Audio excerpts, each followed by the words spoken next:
মাঝে মাঝে ভাবি, হ্যাঁ আমার মাথা থেকে পা পর্যন্ত হয়তো রাসূলুল্লাহর নিয়ম নীতি আছে, পরিবারেও হয়তো আমি কম বেশি মানতে পারছি, কিন্তু সমাজে গেলে আমার আর নিয়ন্ত্রণ নেই। অর্থনীতিতে গেলে আমি আর পারছি না, সমাজনীতিতে গেলে আর পারছি না, রাজনীতিতে গেলে আমি আর পারি না।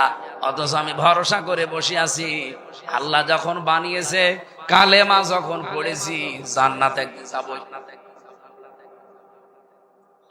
আল কাজ্জিসু মান দানা নাফসাহু ওয়া আমিলা লিমা বাদাল মাউতি ওয়াল আজিজু মান আতবা নাফসাহু হাওয়াহা ওয়া তামান্না আলাল্লাহ।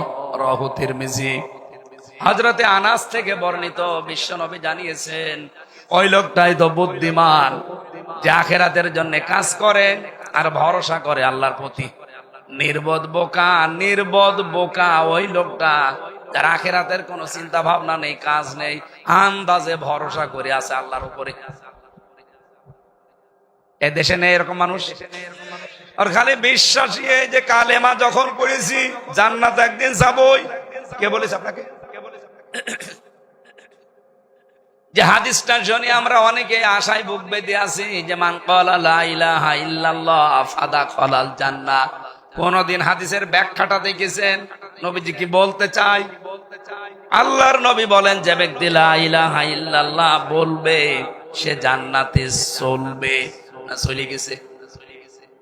না, দাখলা এটা মাসি অতীতের শব্দ, পাস্ট এটা। কিন্তু আমি এ পর্যন্ত না, আমার শব্দ হচ্ছে এখানে ফাটা। ফা যদি নবীজি না দিতেন, আমি ওই হাদিস দিয়ে ওয়াজ করে এখনই সব জান্নাতে পৌঁছিয়ে দিতাম, যে লা ইলাহা ইল্লাল্লাহ যে ব্যক্তি পড়বে সে জান্নাতে চলে গেছে। ফাটা দিয়ে আমিও ঝামেলায় আছি। হযরত ওমর জিজ্ঞাসা করেছিলেন, ইয়া রাসূলুল্লাহ, এই কথাকে আপনি বলেছেন মান ক্বালা লা ইলাহা ইল্লাল্লাহ ফাদাখালাল জান্নাহ। নবীজি বললেন, নাআম, হ্যাঁ আমি বলেছি। বিশ্ব নবীকে হযরত ওমর ওই দিনই জিজ্ঞাসা করেছিলেন, হে নবী, আপনি তো লা ইলাহা ইল্লাল্লাহ দাখালাল জান্নাহ বলতে পারতেন, ফাদাখালা বললেন কেন? এ ফাটা কি? ওই দিনই নবীজি সাহাবায়ে কেরামের সামনে তিনি ব্যাখ্যা দিয়েছেন, এই ফা মানে আইয়ুহাযিরা মা হারামাল্লাহ। ফায়ের ব্যাখ্যা হচ্ছে পৃথিবীতে যে ব্যক্তি লা ইলাহা ইল্লাল্লাহ পড়েছে আর এর ভেতরে যে হালাল বস্তুগুলো আছে আঁকড়িয়ে ধরে আর হারাম যা আছে ছেড়ে দেয়, এই লোকটাই জান্নাতে চলে গেছে। আপনি লা ইলাহা ইল্লাল্লাহ পড়বেন, এদিকে আবার সুদের সাথে কাজ কারবার। লা ইলাহা ইল্লাল্লাহ পড়বেন, আপনার মেয়ে আপনার বেটার বউ চলে বেপরদায়, আপনি লা ইলাহা ইল্লাল্লাহর হারাম কাজ মানেন। নিজের কথার সাথে আপনি নিজেই ধোঁকাবাজি করছেন। এখানে লা ইলাহা ইল্লাল্লাহ বলার পরে জান্নাতে মাস্ট বি আপনি যাবেন যদি এর উপরে টিকে থাকতে পারেন।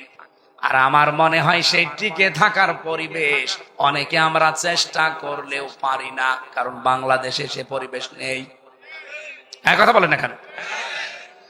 এই 54 বছর চলছে, আজও আপনি 100 ভাগ টিকে থাকার চেষ্টা করলেও পারবেন না। এই যে টুপিটা দেখতে মনে হচ্ছে খুব সুন্দর, মাথায় দিয়েছি ভালোই লাগে, কিন্তু এর ভেতরে সুদ আছে। এখন যদি বলেন হুজুর আপনার টুপিতে সুদ, দালার ওয়াজ শুনে করবো কি? বাড়ি চলে গেল। আমি সুদের টাকা দিয়ে টুপিটা কিনি নাই।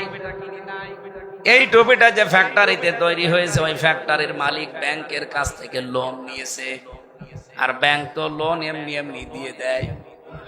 বলেন বলেন